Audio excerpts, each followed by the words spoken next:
Hi, I'm Gracie X, and a couple days ago I read a New York Times article by Clancy Martin, and it's called Good Lovers Lie.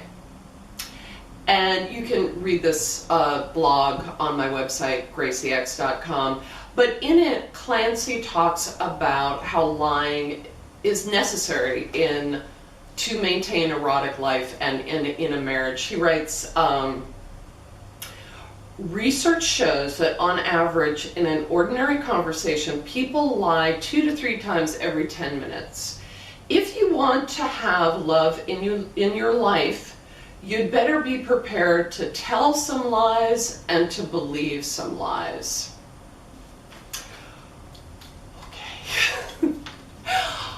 Wow, Clancy. I could not disagree more. I could not disagree more.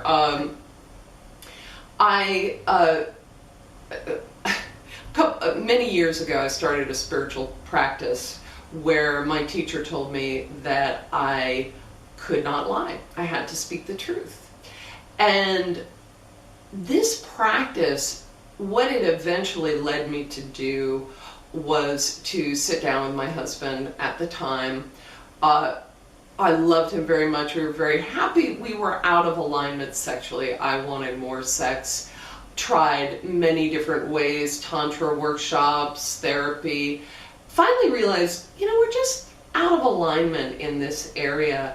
And so this truth-telling practice brought me to this place where I sat down with him one day and I said, what do you think if we allow in this relationship that we can have sex with other people, but we still stay very close and connected and married?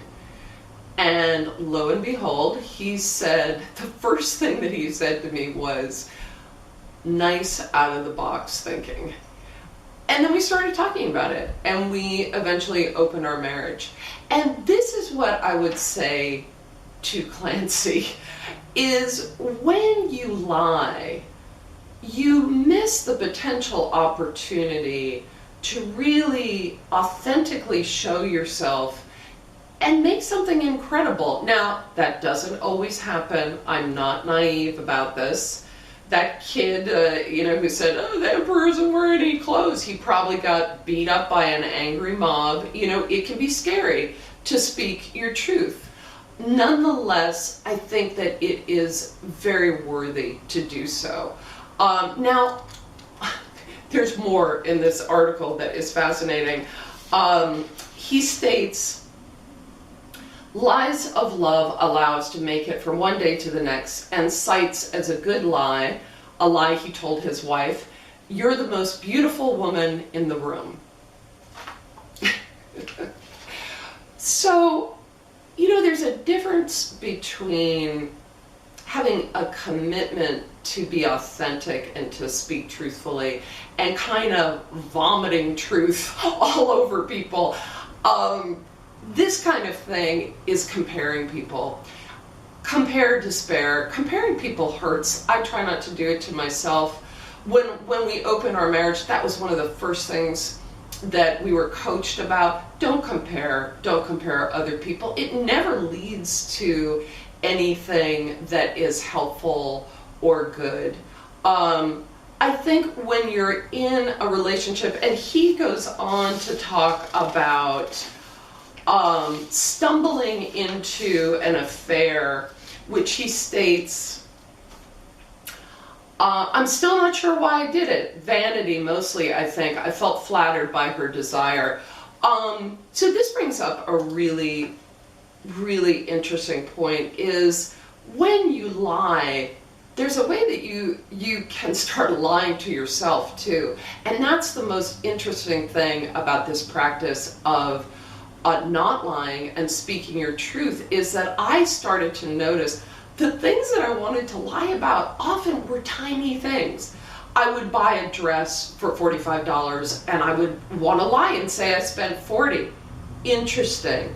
When you make a commitment to this, you really find out who you are. And then this affair that he had ended his marriage.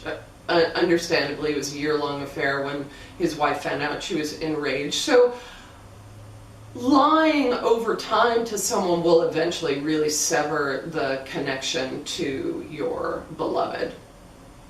But I do think that when you set out to tell the truth, you should really look at what is your intention? What are you trying to do? Are you trying to become closer? Are you saying this because you're pissed off and you want to hurt them? It's not about just vomiting the truth. It's about connection, and it's about what you want to create together and what effect you want your words to have.